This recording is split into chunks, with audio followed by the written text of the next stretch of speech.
Chers amis, chers abonnés, bien le bonjour. Vidéo courte, relativement courte aujourd'hui. Le sujet est assez simple, ce qui ne veut absolument pas dire simpliste. On ne fera pas de mathématiques, donc il n'y aura pas 10 minutes de maths avec du tableau derrière. On n'aura pas ça, on aura des éléments de réflexion. J'espère que ceux-ci vont trouver chez vous l'ancrage que cette vidéo suscite. Mais, chers amis, vous n'êtes pas sans savoir que quand deux personnes se rencontrent, au sens le plus positif du terme, c'est-à-dire non seulement physiquement, ou pas loin de l'être, voire virtuellement, puisqu'il faut considérer la rencontre virtuelle comme une rencontre aujourd'hui, en tout cas pour les personnes qui sont dans le virtuel, pour elles, il s'agit de vraies rencontres. Bon, permettez-moi d'être un tantinet contestataire, j'entends effectivement que cette rencontre virtuel génère des effets, dont on reparlera dans une autre vidéo d'ailleurs, les effets du virtuel. Fondamentalement, à un moment ou à un autre, quel qu'il soit le moment, les protagonistes, un des deux protagonistes, tente d'avoir accès aux informations de « dis-moi mon grand » ou « dis-moi ma grande ». C'était quoi ta vie avec tes ex? Qu'est-ce que tu as vécu avec ton ex? C'est quoi les ex pour toi? C'est quoi tes ex? C'est qui tes ex? Donne-moi leur adresse, leur numéro de téléphone, je vais savoir qui tu es. Ça, c'est comme quand tu cherches un boulot. le mec, il appelle ton ancien patron pour savoir si t'as une valeur, tu sais. T'imagines si les ex s'appelaient comme ça? Allô? Bon, alors je suis en contact avec X, je cite pas de prénom, bien sûr. X, voilà, elle me dit si, ça, je peux la croire, je peux ne pas la croire. T'imagines? Bien utile de vous dire, mes chers amis, mes chers abonnés, c'est que ce genre de processus, n'est-ce pas, via les réseaux sociaux, ça a déjà eu lieu, j'en ai déjà entendu parler. Deux personnes qui ne se connaissaient pas rentraient en dialogue, pseudo-dialogue, pour effectivement avoir accès à certaines informations. Tout existe aujourd'hui, pratiquement, et notamment avec cette fâcheuse histoire des réseaux sociaux. Les protagonistes qui se rencontrent cherchent bien évidemment à évaluer c'est quoi le passé affectif du nouveau partenaire, du néo-partenaire. Quelle est l'antériorité du passé affectif du néo-partenaire, du nouveau partenaire? Vous n'êtes pas sans le savoir parce que vous l'avez déjà utilisé, usité, vous y avez déjà été confronté. Eh bien, à cette question de l'intérêt porté au passé affectif de l'autre, il y a un certain nombre de points qui sont susceptibles de l'expliquer. Il doit y en avoir 7 ou 8, et chacun est intéressant, il n'est pas impossible que vous répondiez à un ou plusieurs des cas de figure, ce qui serait absolument normal. Qu'est-ce qui est normal? Mes chers amis, vous êtes en attente frétillante, n'est-ce pas, d'avoir les 8 points qui font qu'une personne s'intéresse particulièrement aux relations antérieures, affectives antérieures du nouveau partenaire. Premier point, il n'y a pas d'ordre. Premier point, ça m'a toujours fasciné ça. Il n'y a pas d'ordre, le mec il donne des chiffres. Voilà. Premier point, évaluer l'autre. Évaluer. Les expériences amoureuses de l'autre donnent des indices tout à fait particuliers de la personnalité que vous avez en face de vous, ou que vous avez dans le virtuel. Ça permet de déterminer, entre guillemets déterminer, un certain nombre de valeurs que l'autre partage. Et partage avec vous, évidemment. Parce que l'intérêt du questionnement à l'autre, le seul intérêt de ça, ce sont certes les réponses, mais la concomitance avec comment vous voyez les choses et ce que vous attendez, vous. Ce que vous êtes susceptible d'attendre. C'est ça qui est intéressant. C'est pas la réponse pour la réponse. C'est comment, effectivement, elle va rentrer en interaction avec votre désir, avec votre souhait, avec votre projection. Est-ce qu'il y a cohérence ou est-ce qu'il y a incohérence? Et bien évidemment, ça va vous permettre de voir potentiellement, moi je pense que pas forcément, mais les attentes de l'autre. Parce que c'est pas parce que quelqu'un parle de ses ex qu'il forcément il dit ce qu'il attend de votre relation à vous. Je pense même qu'il y a un frein à avoir d'emblée. C'est pas parce que quelqu'un imaginait la personne n'est jamais tombée avec des partenaires qui lui correspondaient, on va dire ça comme ça, homme-femme, peu importe, c'est pas une histoire de genre. Eh bien effectivement, ce sont des critères, ce sont des indices, mais indice n'en fait pas une preuve.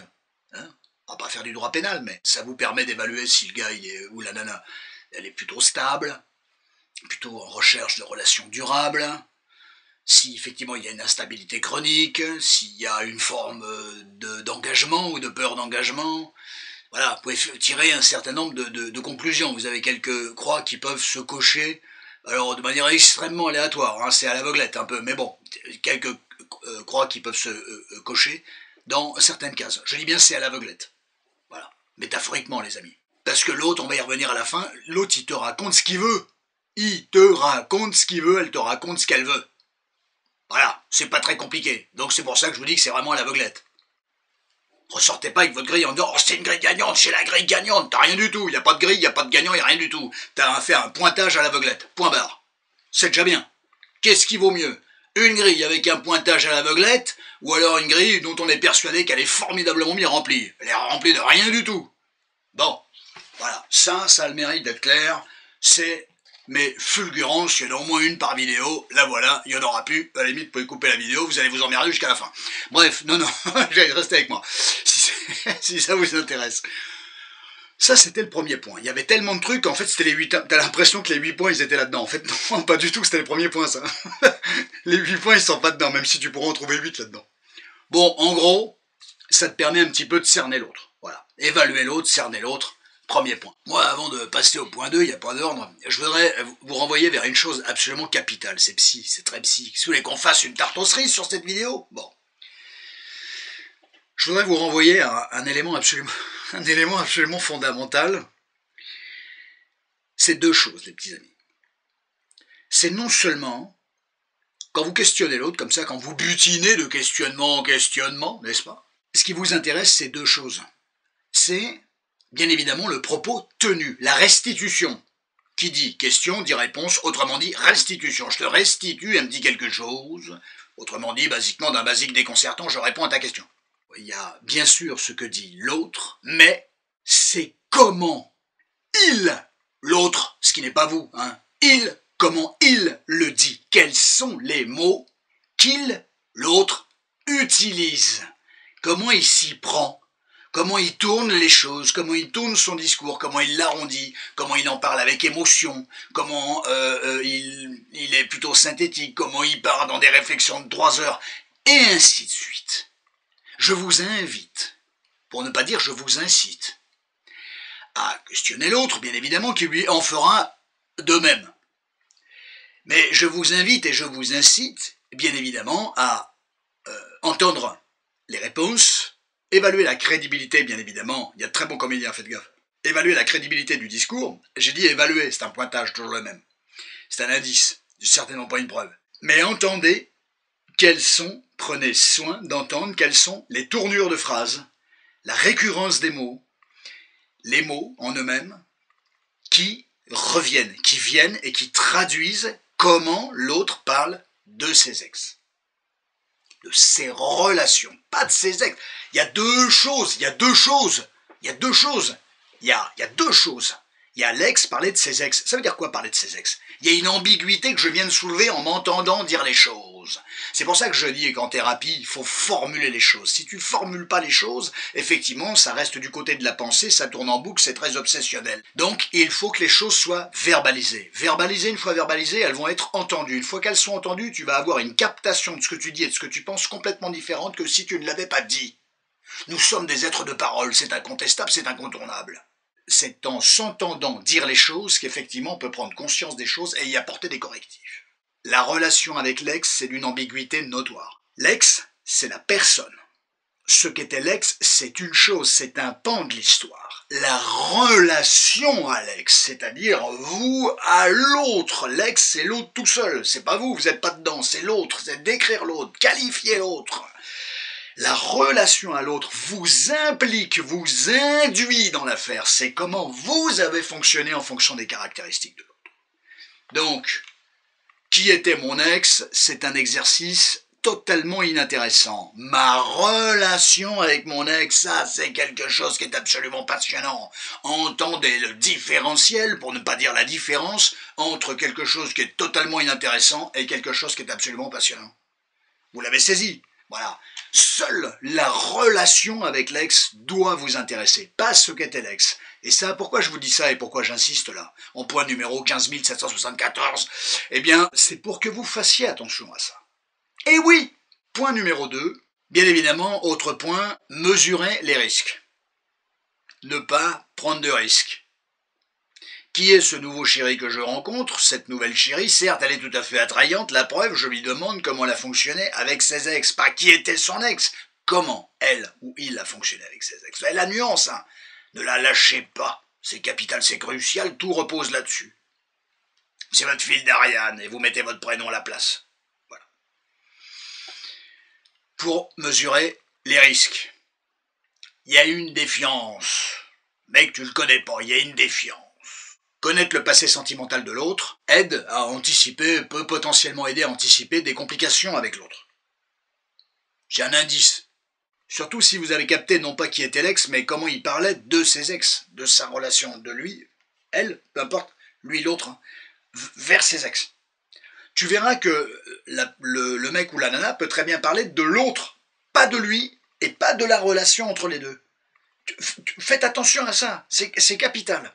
Par exemple, un propos d'un basique déconcertant, ça arrive. Une personne fraîchement sortie d'une relation avec son ex, elle est en plein deuil, forcément, attention au pansement, bien évidemment, même si la personne s'en défendra, mais oui, il y a le risque qu'elle soit, cette personne-là, encore très affectée par son ex, ce qui est complètement logique. Mais ça ne veut pas dire que ça ne va pas bien se dérouler entre vous deux.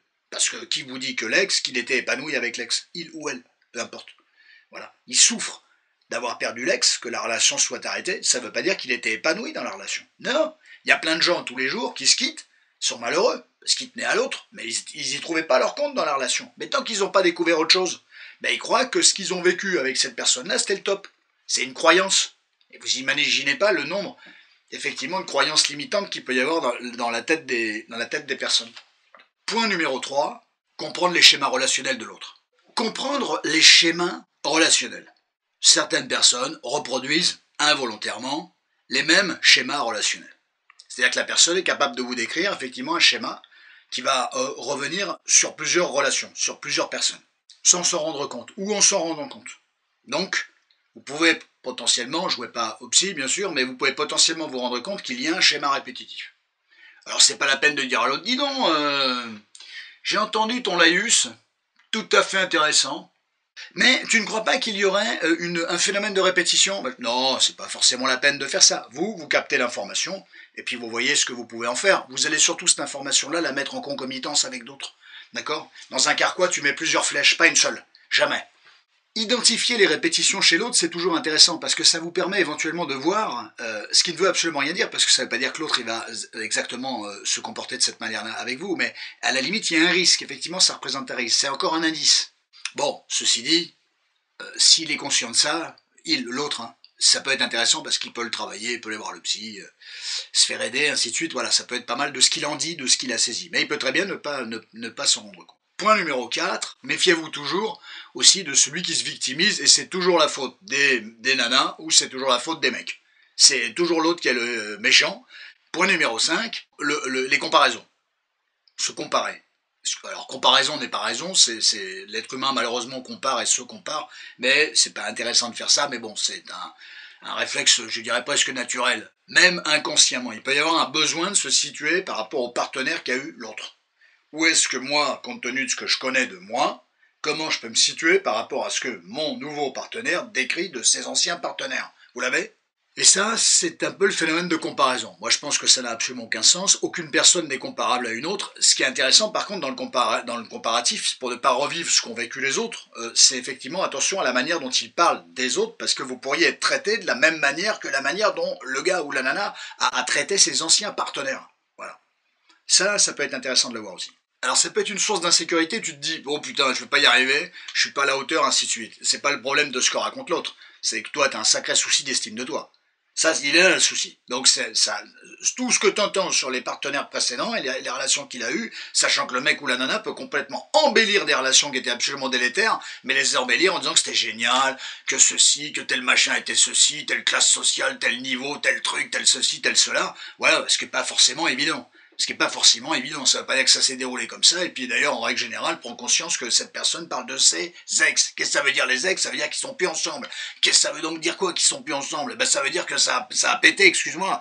Voilà, ça n'a pas fonctionné. Donc ça peut être vachement intéressant de votre classement, là, vite fait, là, votre comparatif, là, de me remettre ça, de me refaire un deuxième tirage au sort, et tu vas voir que le deuxième tirage, il est toujours mieux que le premier.